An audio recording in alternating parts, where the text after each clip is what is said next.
Vous êtes là au monastère de la Bonne Nouvelle à Boaké, c'est le monastère des Bénédictines, qui est situé sur la route de Mbayakro, à la sortie de Boaké. Nous sommes une communauté de 20 sœurs. Nous sommes là depuis plus de 50 ans.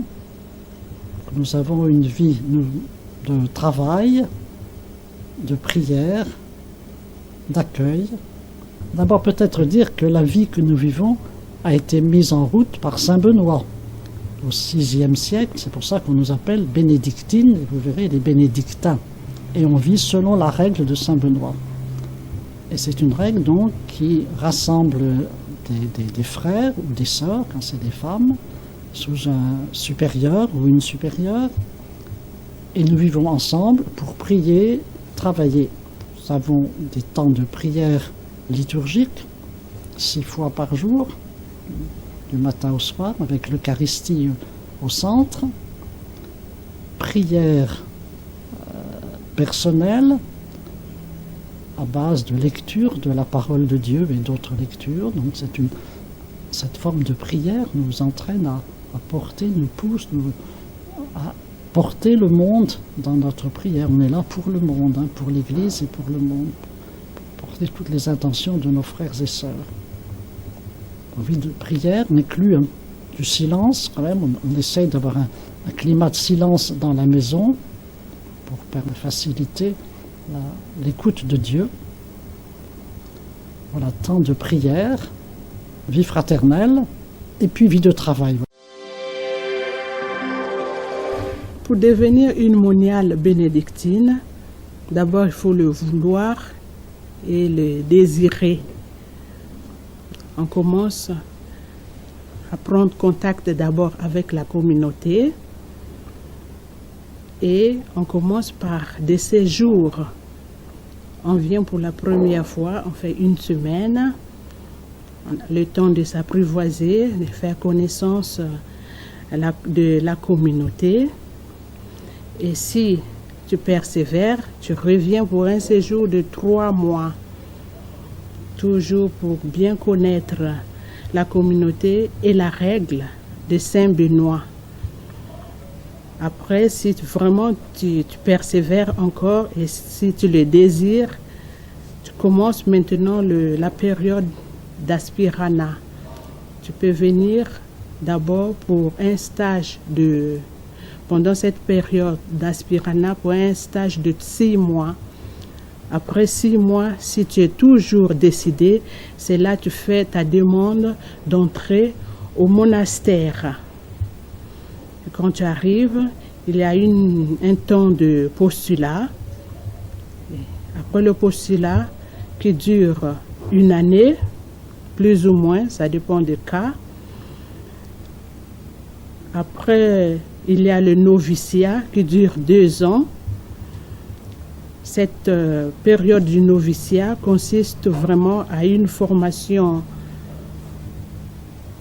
très très intense.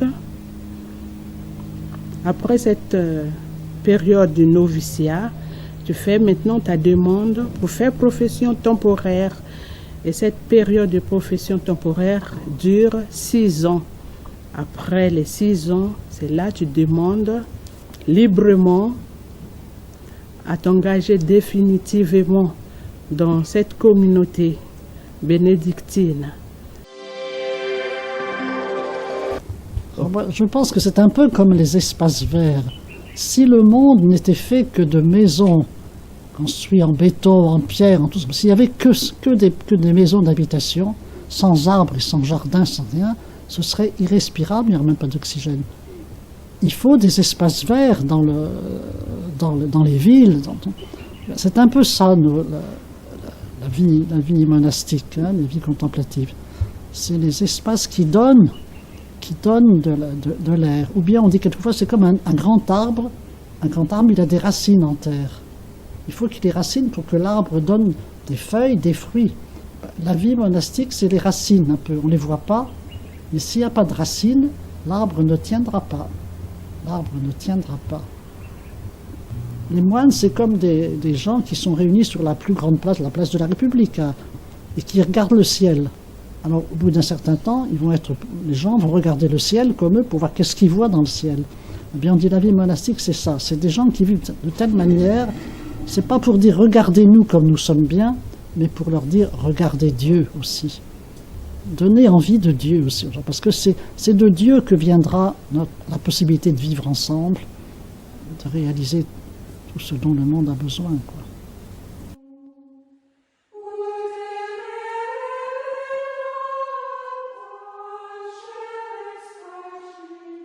Ici, nous accueillons des personnes qui viennent pour prendre quelques jours de prière, de réflexion, de personnes individuelles, des groupes, des retraites. Comme ça, il y a des chambres là, grande salle à manger, un dortoir là.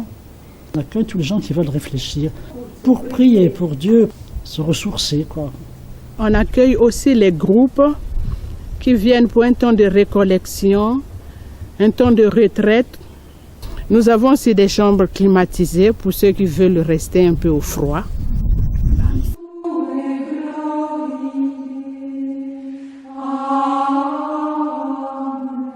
Je me nomme Sœur Karine Generosa, la seconde de la mère prieure.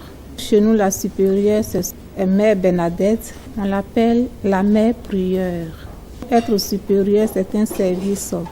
Celle qui accompagne ses sœurs, qui aide ses sœurs à aller vers Dieu, qui anime la communauté. Je suis très heureuse d'être moniale et s'il y a à rechoisir, je choisirai la même vie. Nous avons une fabrication de pain d'autel pour le culte. Là, ça donne beaucoup de travail. Nous avons des sœurs, des dames qui viennent travailler avec nous. On commence à 5 heures et elles arrivent et continuent le travail jusqu'au soir. La sœur vient pétrir le matin et nous arrivons à 7 heures. À 7 heures, nous reprenons la cuisson et elles vont à l'office. Bon, après la cuisson, on passe à l'humidification. Une fois c'est humidifié, ils vont couper les... Maintenant, après la coupe, nous trions. On finit de trier, on tamise. Nous mettons dans les sachets et après, nous pesons. Nous avons un poulailler pour avoir des pondeuses, on vend les œufs. Et nous sommes au poulailler. Donc nous sommes dans la pièce du stockage avant la livraison. Il y a une sœur qui est responsable, mais elle a des aides, des dames et des messieurs qui restent pendant que nous allions à l'office. Je travaille avec les bénédictines ici. Je suis à la ferme, je suis avec Simone, je suis avec Basile. Bon, nous, on fait le ramassage et puis on vient, on calibre les œufs par grosseur. On met les gros ensemble, on met les moyens ensemble, on met les plus petits ensemble. Et là encore, ce qui est encore plus petit, et puis on dépose dedans. On fait sortir maintenant quand les clients en ont besoin. On cultive et on commercialise l'aloès. On fait avec l'aloès du savon, du jus d'aloès, de l'élixir, la pommade. Avec l'aloès, nous fabriquons plusieurs éléments. Donc nous avons l'élixir. L'élixir, c'est un fortifiant, prévention, cancer, et ça fait du bien. Ça fait du bien pour le corps. Après l'élixir, il y a aussi le savon, la pommade et la crème. Tout ça, c'est pour le corps. La pommade, c'est pour les massages, quand on a des courbatures. La crème, quand on a des taches sur la peau, ou bien pour les hommes après avoir rasé la barbe. Ça nettoie la peau contre les taches, les boutons, même efficacité pour le savon. Beaucoup de choses avec l'aloès que nous vendons ici, ou bien à Abidjan ou à Bouaké. Du vin de fruits, les cierges. Nos besoins actuellement, c'est au niveau justement des constructions. Il nous faut refaire l'église qui est en mauvais état, qui est trop petite pour nous. Et puis, nos bâtiments sont trop petits pour la communauté. Il va falloir refaire un réfectoire plus grand, des cellules, on manque de cellules, on manque de lieux, quoi. On n'a pas pu faire de gros travaux dans le monastère depuis longtemps à cause de la crise pendant 10 ans. Il faut qu'on s'y remette maintenant. Là, on est un peu gêné au point de vue de nos aides. Alors, on a besoin d'être aidé pour aider. On a beaucoup de gens autour de nous, c'est un milieu très pauvre autour de nous, qui viennent nous demander de l'aide pour les scolarités, les santé. Depuis un an, on reçoit très très peu de dons pour aider et on a beaucoup de peine à répondre aux gens qui ont toujours autant de peine à payer les scolarités, à se soigner. C'est surtout ça comme besoin.